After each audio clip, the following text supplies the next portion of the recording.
terhadap Youth Council belalam Hakhmat Dau General Secretary uba Roy Kupar Sindrem kala Pynlong ke Jingiakhih Hakhmat ke Secretariat Shillong. Balat san pongut ki dekot jong ke council kilai lum lang Shijaka Hakhmat ke kerdop rung ringkat ke jing pertaban persya ke sorkar MDA tu halor ke jing bamla ke jongka banyak keren halor kat tu ke ni jing dawa.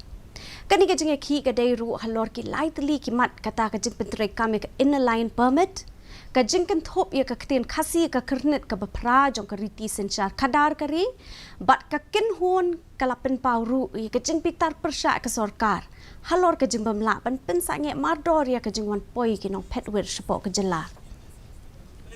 No ILP means no railways, period, in the state of in KHASI and Jingiakhih Hills. That is the first thing. Second objective of this protest today is that we wanted to ask the question or to remind the state government.